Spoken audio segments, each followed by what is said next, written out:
24/7.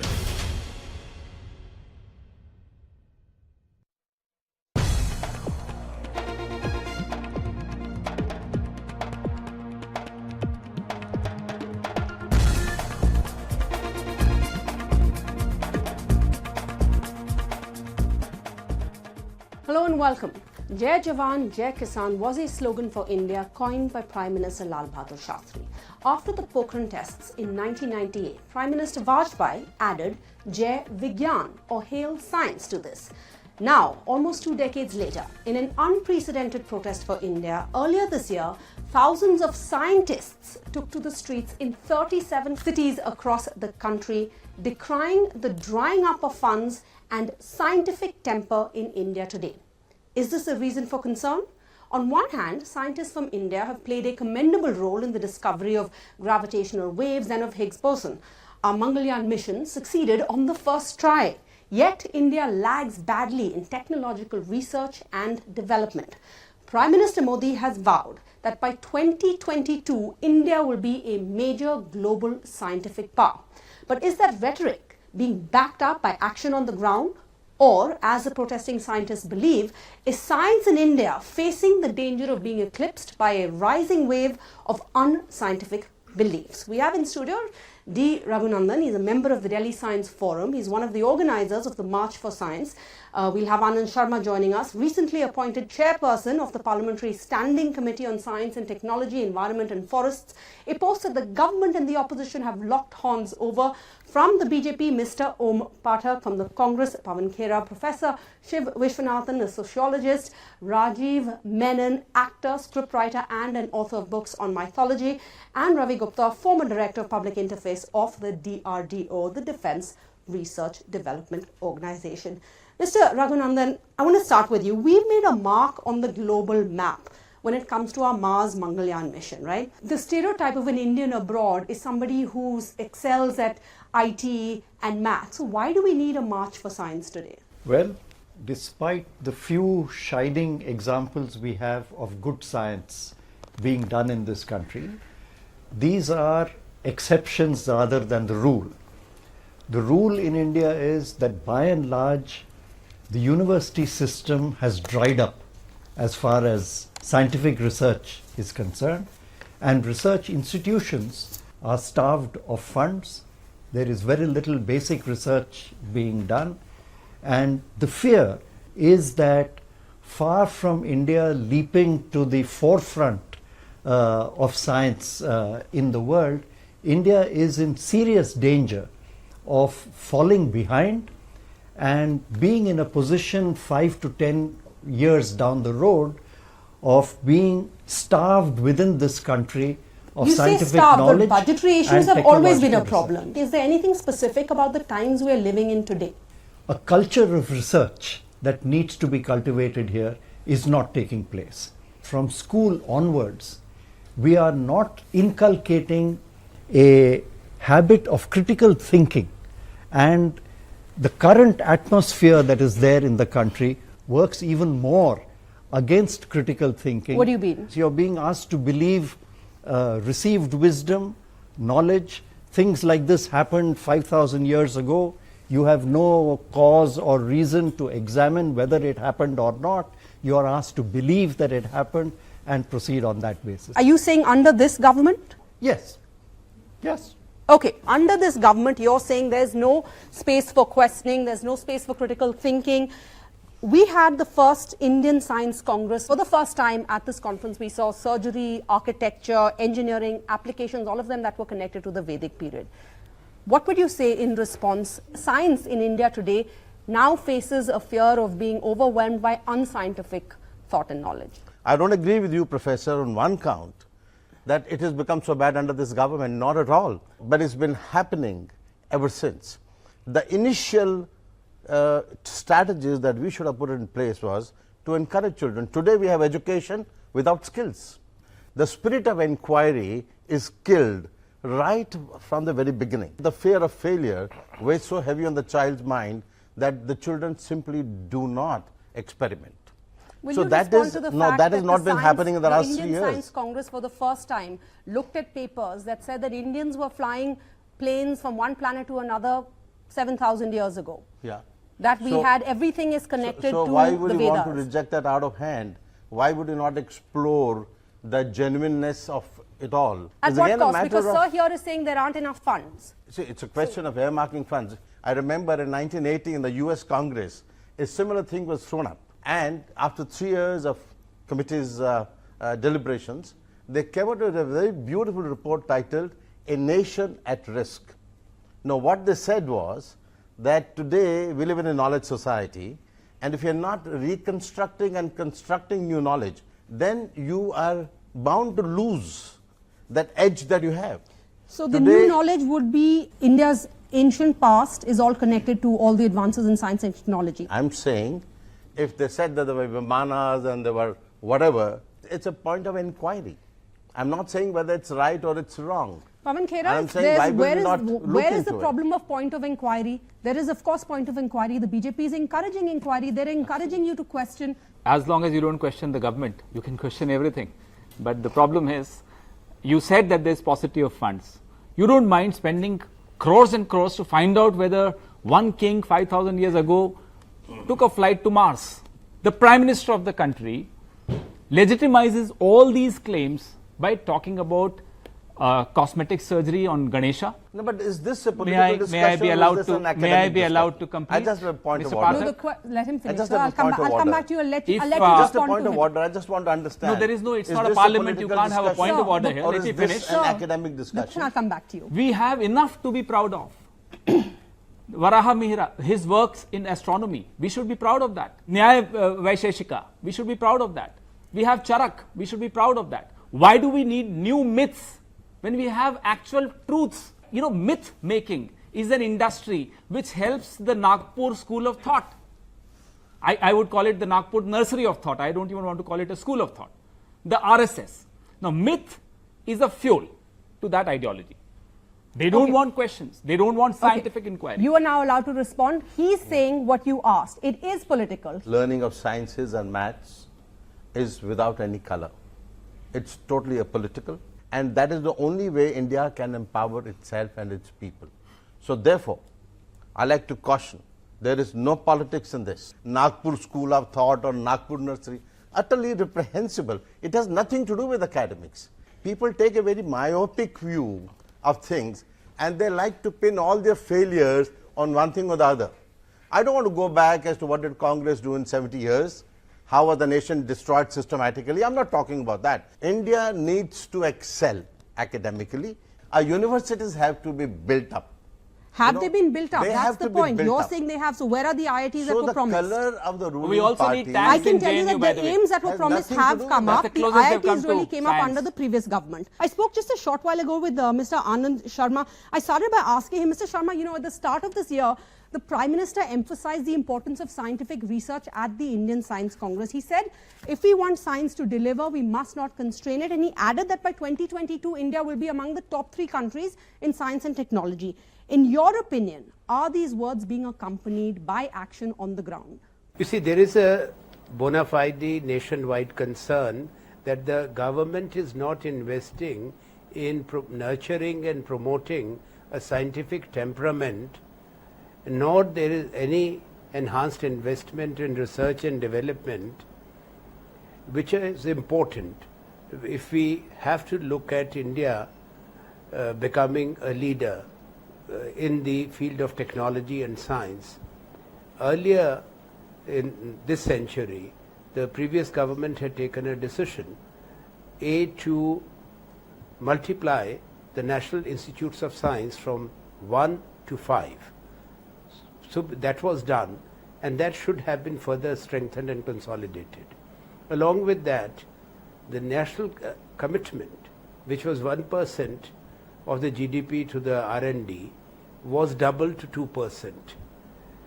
Now suddenly we have been hearing talks and also theses and theories which actually are in direct conflict with science and also with the technological advancement which the world is witnessing today.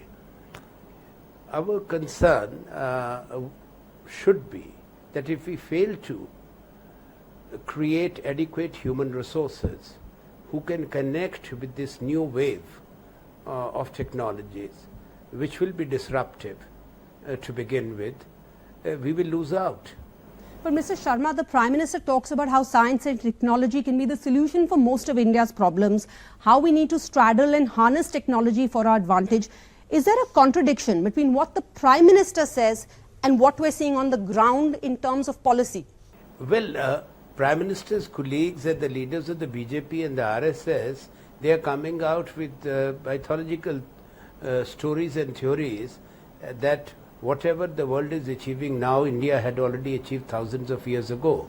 Whether it was stem cell research, whether it was the cloning, whether it was the aeroplanes, where the fact is that we are still struggling to develop or build a passenger aircraft of our own, though we are building fighter aircraft and the helicopters in India today after decades and decades of research and effort, but we are lagging behind in many areas. But in the field of science, yes, we have potential, we have the best minds, and they should be left to do their work. If the Prime Minister is to say that from Mahabharata, that how the 100 Kauravas were born, that too before an audience of doctors and scientists, that it was because the stem cells were kept in a pot full of pure ghee or clarified butter, and those were cut into 100 pieces, and that's how they were born. Now, that actually raises serious concerns about whether we are moving in the right direction. You can't have a blind endorsement of such theories and stories and at the same time expect that we are genuinely investing in R&D and in developing new technologies. Now, already we have serious challenges when it comes to skilling of our people, training new minds, and creating adequate opportunities and jobs for our young people. For a country with a median age of 24, with almost 2/3 of our population being young, we cannot afford this nonsense which we have been hearing. These people should be sent to, work in their own world, which is not connected with the global scientific or ground realities of the 21st century. All right, Mr. Sharma, you say this government is undoing what was done by the previous government. But sir, we saw a similar situation in 2010 when Indian scientists reported on the superbug in the Lancet Infectious Diseases Journal. The government then, your government, we had the health minister, Mr. Ghulam Nabi Azad, he rejected this study. He said it would hurt medical tourism in India. So is this government really any different from your government? No, it's not. I am not aware. You see, we never promoted obscurantist thoughts. We never endorsed mythology. We believed in scientific temperament and nurturing the same. One particular report does not compare the two governments. There would have been reasons, because I am not privy to what you have just said. The then health minister would have had justified reasons to disagree with that particular report. But here we are talking of multiple things which are being done. We never had a situation where the scientific community, the doctors, the technologists were outraged because of what the government was promoting or doing. All right, thank you, Mr. Sharma. I know you have to leave. Thanks for joining us right now. So we believed in scientific temperament, says Anand Sharma here. Mr. Gupta, Congress says when they were in power, we didn't have scientists coming out on the streets protesting, worried that science in India is being overwhelmed by this rising unscientific thought. If you see scientific temperament going down in the country, or we are having a level being a bit low, I agree, yes, it is there. But let me say one thing. One of the reasons we can see here in this debate itself. So far there have been 3 speakers, the 4 speakers and 3 were politicians. And what we see is, rather than going into the real causes, everyone is trying to get his own political mileage. That is one of the reasons. We'll tell you why, because most of the science and educational institutions come under the government, right? Come under the government. And what's but not scary under the politics. is also the fact when you had this protest, CSIR I think also warned its employees These not are the to attend. These are the so we have to bring in politics. It As would a be naive scientist, to I would ignore like it. to say, How do you build the scientific temperament? It begins when the child is a few years old. That's how the process starts. He goes to the school. What does the teacher say? Whatever I have written on the blackboard, that is the last word.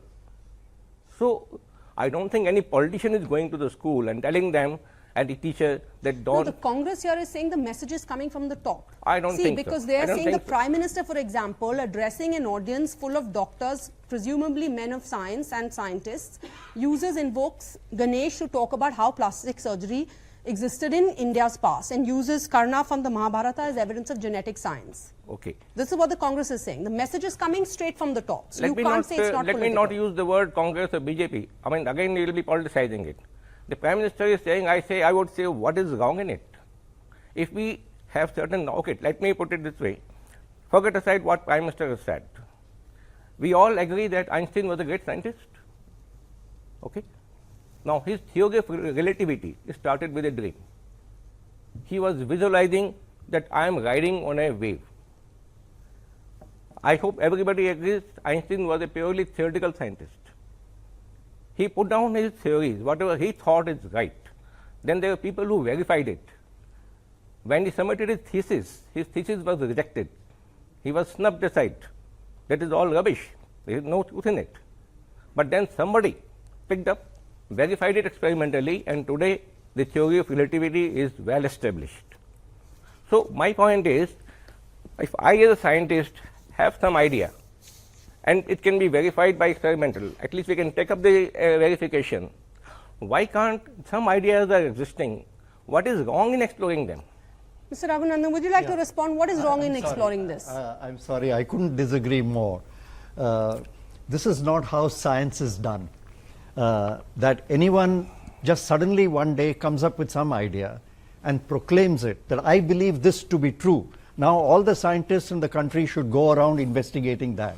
When Einstein or any other scientist propounds a hypothesis, he does it on the back of an existing body of knowledge, standing on which he says the next step is likely to be this.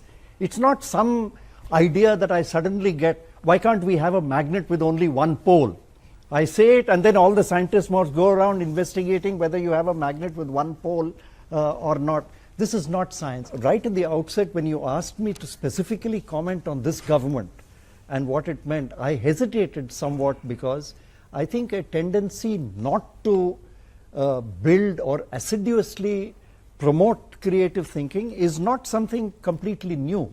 But I think what has been happening now has been wherever in universities, institutions of higher learning, there have been examples of critical thinking, student bodies, faculty engaging in critical thinking. These are precisely the institutions which are being attacked. And that worries me enormously, that precisely where critical thinking is being done and being promoted comes under attack. Okay. One of the questions raised by this saying, if you look into all sorts of theories, then it means there's a certain amount of cash and cash is short, and at what cost will this come? Let's ask Priyanka Kushwaha. Priyanka is a research scholar and you receive a joint fellowship from CSIR and UGC. So what are you researching? I'm working on environmental science और हमारे यहाँ funding की इतनी problem है कि हमें अपना research according to funding के अकॉर्डिंग हमें आइडियाज़ अरेंज करना पड़ता है. अगर आपके पास फंडिंग नहीं है तो आप वो अपने आइडियाज़ आप डेवलप नहीं कर सकते. हमें according to instrument, according to fund, हमें अपने जो भी रिसर्च आइडियाज़ हैं उसके अकॉर्डिंग हमें लिमिटेड रहना पड़ता है. तो ये चीज़ हमें बहुत ज़्यादा फेस करनी पड़ती है अपने इंस्टीट्यूट में. No, so when you say you have a shortage of funds, what exactly is the problem? When you're still getting funds, right? Obviously Right. you're still पिछले working लास्ट ईयर से हमें funding नहीं मिली. one whole year. Yeah. So how are you continuing then? Not getting, you're a student means you're getting a stipend? Yeah, 25,000, 28,000 per month, but we are not getting properly on daily basis because we are getting up from past 1 years, from past 2 years, students को मिलता ही नहीं है fund बिल्कुल. No, then how are you surviving? Obviously अपने parents के support से हम लोग अभी तक सर्वाइव कर रहे हैं. And this is your case because you're working on environmental science, or is it your नहीं, the whole ये batch? CSIR we know has had a CSR के shortage. मोस्ट ऑफ स्टूडेंट्स ये ऐसी चीज़ों से सफ़र कर रहे हैं. And so have students left? Are they staying on? Are they pursuing their नहीं projects? स्टूडेंट अभी परस्यूइंग कर रहे हैं अपने पीएचडी, लेकिन ये चीज़ें फेस कर रहे हैं, कुछ अपने पेरेंट्स से सपोर्ट लेते हैं, कुछ लोन्स लेते हैं, बट प्रॉपर फंडिंग बिल्कुल नहीं मिल पाती. So when you say your project depends on whether you get funding. Now when you're saying environmental science, does that mean climate change? Right. Do you think that's why you're not getting funding? No. It's a totally a agency. मतलब Okay. all CSR they're doing in a different field. But ऐसा कोई नहीं कि मैं environmental science से करूँ तो मुझे funding नहीं मिल रहा है. जो भी CSR से स्टूडेंट रिलेटेड है उन सबको फंडिंग की बहुत प्रॉब्लम हो रही है. Not only truly restricted to the environmental science. Okay. Or the biological science, air quality, geoscience, geology, everybody is suffering. So science is suffering. Mr. Pathak, would you like to respond? I'm not very sure, I don't know the details of her case, but as far as the government, see, government is a thing in continuity. Let me share that with you. I've been in the government long enough to understand how does the government function. This government, I mean, unfortunately they brought in politics, which was really not on the agenda, but since it was brought in, and since Mr. Sharma also said this, if Congress had done such wonderful work, they wouldn't be outrightly rejected and put in the dustbin by the people. The very fact is, Congress has no right to talk about it. 70 years they ruled the country and they messed up our system of education. Even today, look at the dropout rates. Look at the elementary education. If you don't have that, you won't have the university Sir, education. that is fair enough. No. We can have a separate debate on that. Will Yeah. you respond? Let's stick to the topic about science and rationalism in the country today. Is that being encouraged or discouraged? No, I mean, there is no way you can discourage rationalism.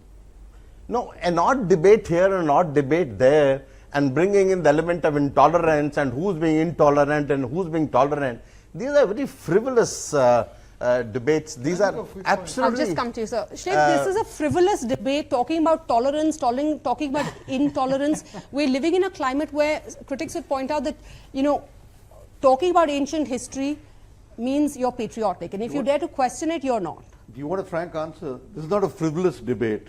It's a boring, dismal debate. They're confusing science with science policy. Your questions lead to that kind of answer. Science is fun. It's curiosity. It's playfulness. Heaven's sakes, don't confuse investment with understanding science as a culture. The point Raghu was trying to make. And I think Mr. Pathak was making it in a different way. Don't bring in the Congress and the BJP. Hold it for 5 minutes.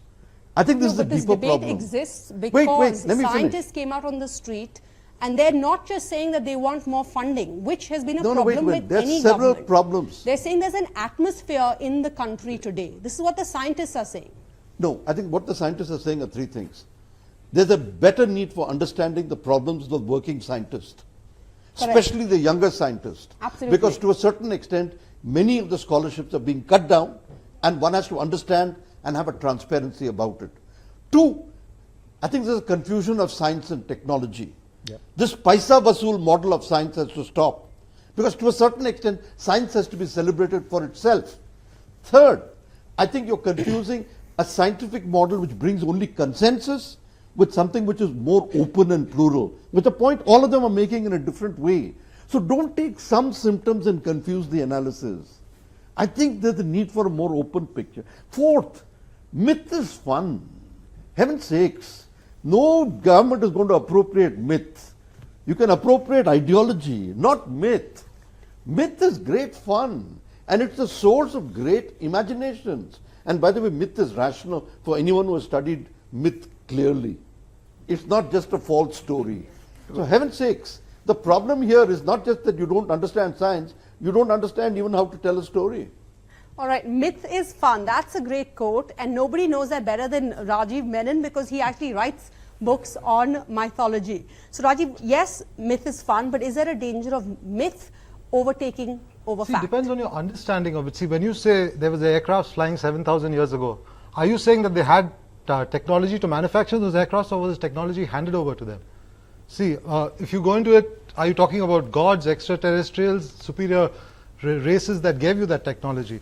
It's like if Ravan had the Pushpak Viman, I'm sure he didn't have an aircraft manufacturing facility because that would have been really dangerous. He would have had fighters flying all over and decimating the planet. What he would have had was an aircraft and probably tech to maintain it and a way to fly it and maybe fuel it. And if you look at it, Mahabharata, there's a lot of weapon tech they talk about, like the Brahmastra, or there's a particular Shakti that Karan has, which he can only use once. Damn right they can only use it once, because if you give a culture that's sold this thing on war, and we still are like that, If you give them tech that they can manufacture, you'll probably decimate the human race in one single war, you know. And we have the capability of doing that today. No, but is there a thin line between mythology, myth, and fact? And is that line being blurred today? See, I think it depends on how you look at time. If we go by our Western education and this thing, we look at time as linear. If you study the Hindu scriptures and this thing, time is cyclical. So today's science fiction could have been yesterday's history, you know, and vice versa. Okay, let me put it this way. In a country where we have witch hunting, where we have mob lynchings, do we need a more scientific temperament? You write books on mythology, they do very well. Do you ever grapple with this question?